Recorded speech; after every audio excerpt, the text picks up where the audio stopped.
Welcome to We Learn. This is session 14 of Management and Organization Development. Today we are going to cover different topics like task independence, interdependent task relations, designing a suitable job. Then we will cover the impact of high technology on the job design, changes in the work organization, diagnosis tools and techniques, organizational analysis, organizational subsystem, organizational development, and action research. These are the topics that we are going to cover in today's session. So let us cover one by one the topic. First topic of today's session is task interdependence. Task interdependence is the degree to which decision making and cooperation between two or more employees is necessary for them to perform their jobs. Means when we work together to achieve some common goals, it means there must be a proper understanding and a feeling of cooperation among the employees so that the performance should be up to the mark or it should have good performance level. So task interdependence is that measure in which we measure the degree to which the decision making and cooperation between the two or more employees measured. The construction of the structural steel framework of a high rise building involves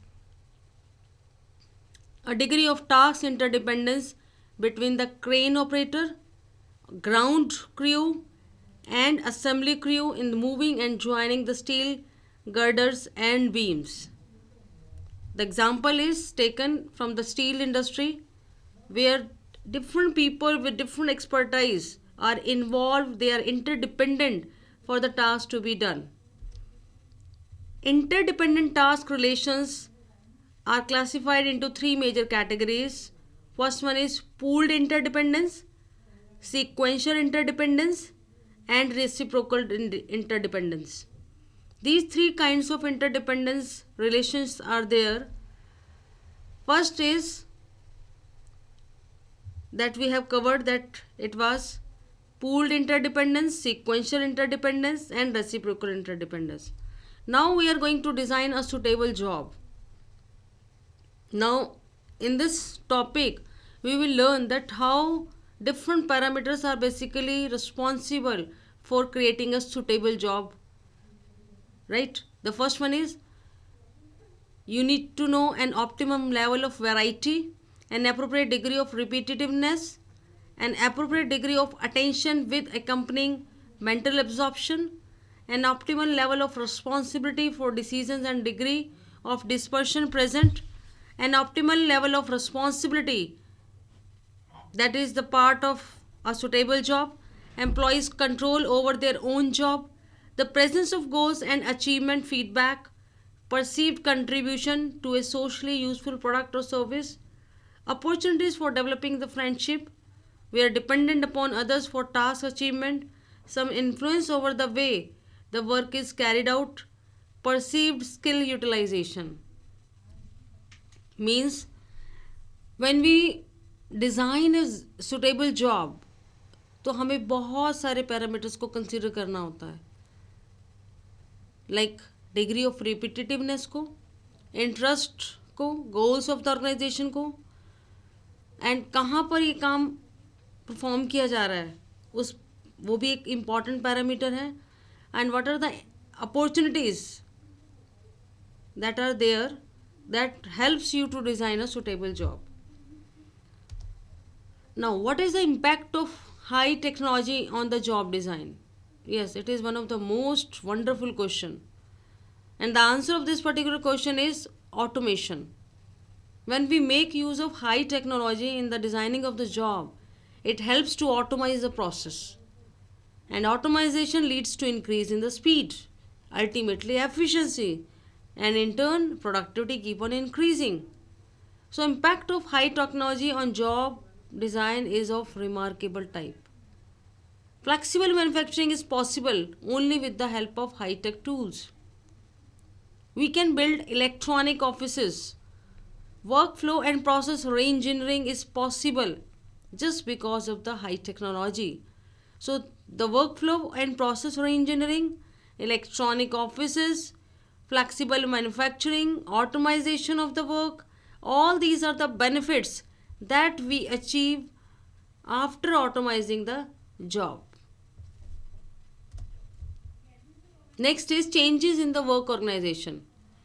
The pressure of competitiveness due to the globalization and privatization has resulted in many far reaching changes in the workplace. Companies are designing their work system around the following four props. First one is virtual organization, flexible organization, adaptive workplace, contingent pay, and democratic governance at workplace, keeping people engaged in the work of the organization and making them realize that they contribute to the mission of the organization is a key challenge. So basically, the whole culture is going to be changed. Now, ownership is getting converted into the supportingness. So that is just to keep the people engaged in the work in the organization is not the only thing. Rather, people should realize that they contribute to the mission of the organization. हम सब मिलकर एक organisation के mission को achieve कर रहे हैं. It means remove the I attitude and introduce we attitude. This kind of changes has been observed in the work organization.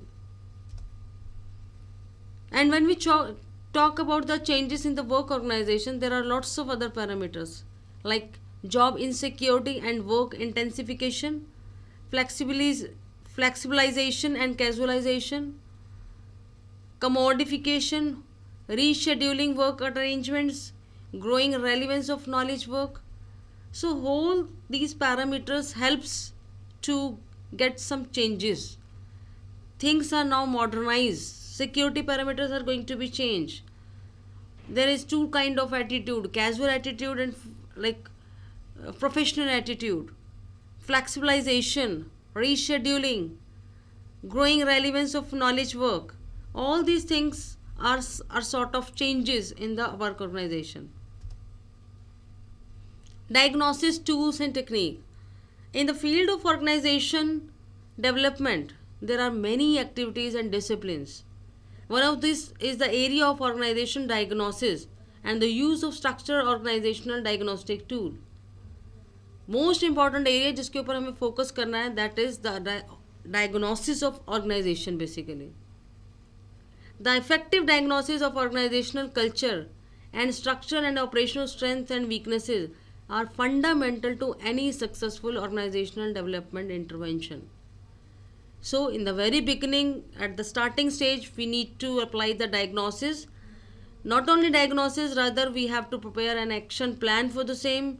Implementation should be done and then termination.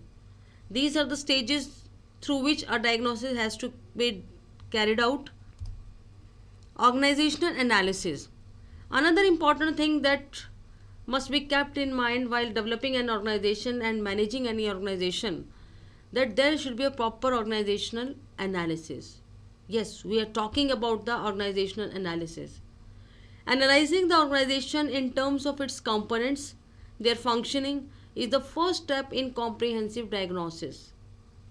जब आप एक company का diagnosis करते हैं तो उसमें सबसे इम्पॉर्टेंट स्टेप्स होता है कि ऑर्गेनाइजेशन के डिफरेंट कंपोनेंट्स और फंक्शंस को समझना. Because every organization can be conceived as a consisting of various subsystems or parts. Effective functioning of each of these parts is essential for effective functioning of the organization. In addition, the coordinated functioning of these subsystems also contribute to the organizational effectiveness. For making organizational diagnosis, the strengths, weaknesses and potential of each of these subsystems need to be examined. In addition, the various processes that contribute to the effective functioning of the organization as a whole need to be examined. Now let us talk about the organizational subsystem. Various departments, subunits of an organization like production, personnel, material, marketing, accounts, maintenance, training. In an educational institute, the various subjects that are based upon the establishment, section, library, hostels, examination unit, registrar office, or in bank, the branches, regions, zones, headquarters, etc. Various level in the organization like top management, middle management, first level supervisor, skilled worker, unskilled worker, grade wise like grade 1, 2, 3, 4, or designation based categorization like officers, managers, executives, general manager, vice president, directors, etc.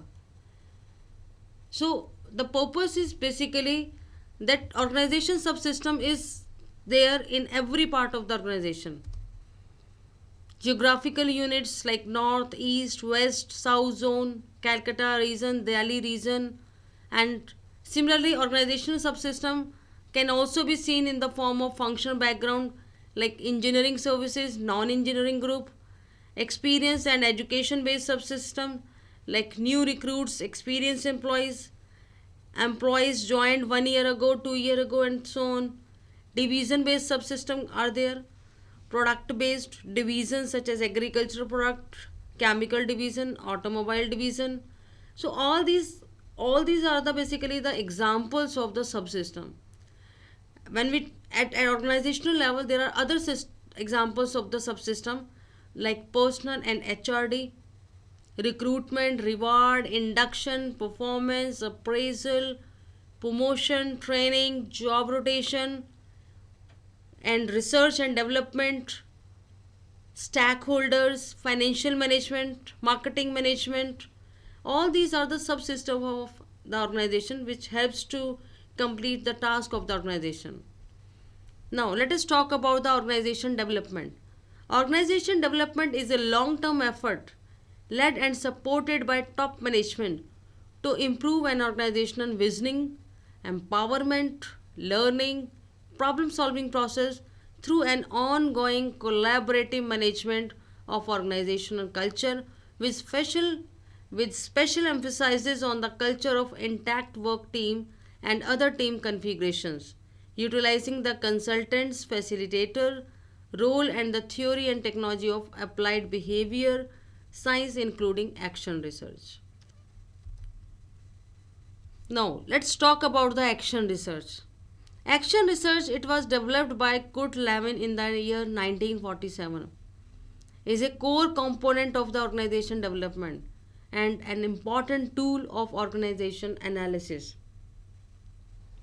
It is a process of systematically collecting research data related to a specific goal, objective, or need of the organization, feeding the result back to the sources of the original data and planning further action based on discussion of the results obtained. This may be regarded as an interactive process whereby the data is obtained, discussed, and further refined before actions are jointly planned to meet the original objectives of the review. The key feature of the action research is that it is a process that is continually being applied and retested until the desired results are obtained. Right?